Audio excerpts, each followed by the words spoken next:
మీ business ఏదైనా మీ ఊర్లో promotion చేయాలంటే అది సుమన్ టీవీతోనే సాధ్యం. ఇప్పుడే సంప్రదించండి. నమస్కారం. సింగరేణి కాలనీ సంస్థ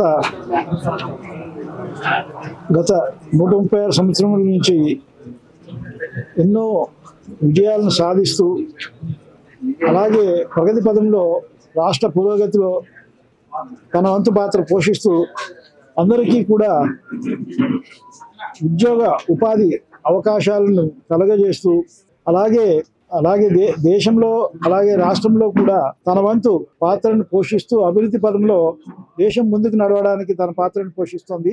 ఆ విషయం మీ అందరికీ తెలిసిందే. ఈ సింగరేణి సంస్థ డిసెంబర్ 23వ తారీఖు 1920లో సింగరేణి సంస్థ నామకరణం చేయడం జరిగింది. సో ఆ సందర్భంగా పురస్కరించుకుని ప్రతి సంవత్సరం కూడా మనం గత కొన్నేళ్ళ నుంచి కూడా సింగరేణి దినోత్సవ వేడుకలను మనం నిర్వహించుకుంటున్నాము ఘనంగా. ప్రతి ఏరియాలో కూడా ఈ వేడుకలను అత్యంత వైభవంగా ఘనంగా నిర్వహించుకుంటున్నాము. అలాగే ప్రతి సంవత్సరం లాగానే ఈ సంవత్సరం కూడా 23వ తారీఖు సోమవారం నాడు మన కొత్తగూడెం ప్రకాశం స్టేడియంలో ఈ వేడుకలను ఘనంగా నిర్వహించడానికి ఏర్పాట్లు చేస్తున్నాము.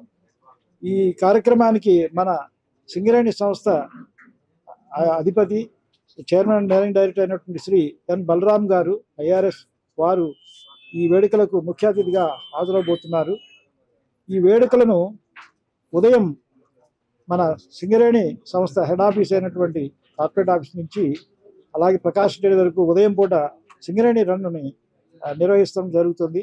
అలాగే సింగరేణి రన్ అయిన తర్వాత అక్కడ సింగరేణి యొక్క జెండాను మన ముఖ్య అతిథి శ్రీ ఎన్ బలరాం గారు జెండాను ఆవిష్కరించి ఉత్సవాలను ప్రారంభిస్తారు ఉదయం 9:30కి. ఆ తర్వాత ఈ సందర్భంగా వివిధ డిపార్ట్మెంట్స్ వారు ఏర్పాటు చేసినటువంటి స్టాల్స్ వాళ్ళ యొక్క యాక్టివిటీస్ వాళ్ళ యొక్క అభివృద్ధిని ప్రజలకు అందరికీ తెలియజేయడం కోసం మనం మొత్తం టోటల్ 27 స్టాల్స్ని మనం ప్రకాశం స్టేడియంలో ఏర్పాటు చేసుకున్నాము. ఈ స్టాల్స్ని కూడా ముఖ్య అతిథి గారు వాటిని ప్రారంభిస్తారు. తర్వాత ఈవినింగ్ అంటే సాయంత్రం 6:30కి ఈ వేడుకల సందర్భంగా సాంస్కృతిక కార్యక్రమాలు ఏర్పాటు చేయడం జరిగింది. అలాగే ముఖ్య అతిథి గారు తమ సందేశాన్ని అలాగే ఈ సందర్భంగా ఉత్తమ ఉద్యోగులుగా ఎంపికైనటువంటి వారికి ఆ ప్రశంసా పత్రాలు వాళ్ళని సన్మానించుకోవడం, అలాగే ఈ సంవత్సరం సింగరేణి సంస్థలో అలాగే సింగరేణి సంస్థలో ఉత్తమ క్రీడాకారులుగా ఎంపికైనటువంటి వాళ్ళు ఎవరైతే ప్రైజెస్ విన్నర్స్ ఉన్నారో అలాగే వారు కోల్ ఇండియాలో వాళ్ళు కనపరిచినటువంటి ప్రతిభకు గుర్తింపుగా కూడా ఉత్తమ ప్రతిభ కనపరిచినటువంటి క్రీడాకారులను కూడా సన్మానించడం జరుగుతుంది. ఈ కార్యక్రమాలు ఏంటంటే ఘనంగా నిర్వహించడానికి సినీ కళాకారులను కూడా మనం ఈ ప్రోగ్రాంలో ఇన్వాల్వ్ చేయడం జరిగింది.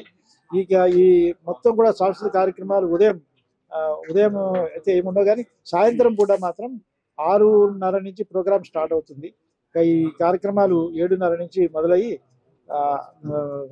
రాత్రి 10:30 వరకు ఈ కార్యక్రమాలన్నీ కూడా నిర్వహించడానికి ఘనంగా ఏర్పాటు చేయడం జరిగింది.